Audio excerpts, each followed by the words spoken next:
Hi, my name is Alicia Andino, and I will be doing my presentation on Jack Geiger in the Community Health Center movement. Step one, the background. So during the years of Lyndon B. Johnson began some of the parameters of a model social contract. So this idea of a community health center came into view. So society started to establish certain basic principles of how the healthcare system should work. So even today, it remains an elusive challenge. But it is also important to notice the tremendous improvements of the healthcare system over the years.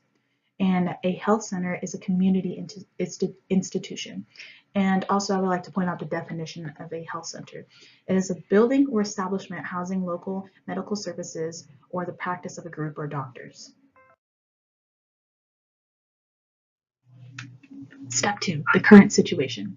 Bringing social investment of the healthcare system into poor communities. So the idea of community health centers came to Jack Geiger in 1957. He worked side by side with Sidney and Emily Clark. So by the mid 1950s, the Clarks established 40 community health centers.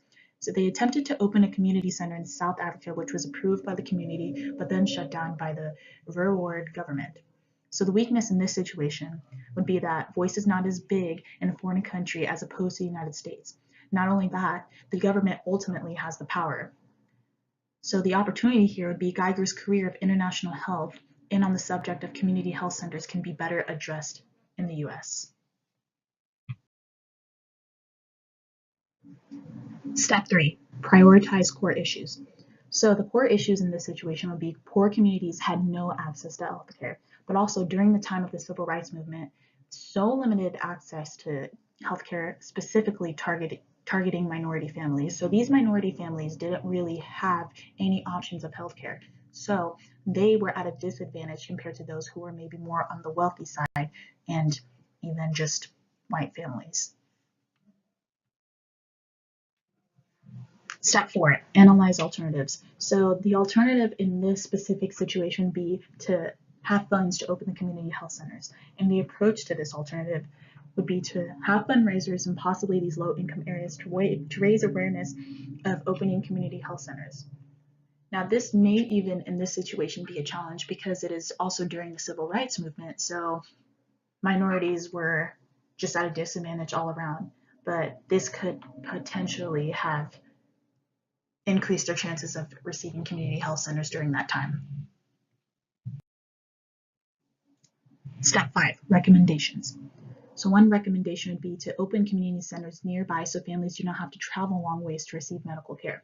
Also, communities should come together as one and talk about their potential struggles so the problem can be addressed right away.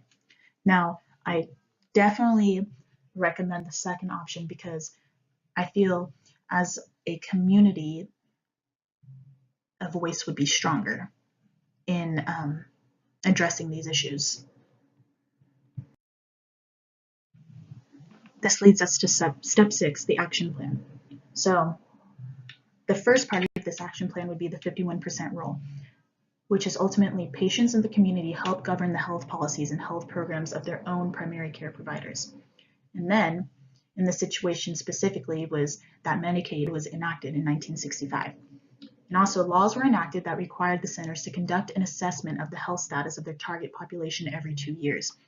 So they were checking on status, which is very good to maintain the progress. So if a health community center wasn't making progress that it should have been, then there could have been a solution to that. So by 2015, nearly 1,375 community healthcare centers in more than 9,750 communities that served 24.3 million patients. Now that is a tremendous number from the beginning of this now to 2015. Now on to step seven, which is the opinion. So my personal opinion is that I believe Jack Geiger took the right steps to build community health centers.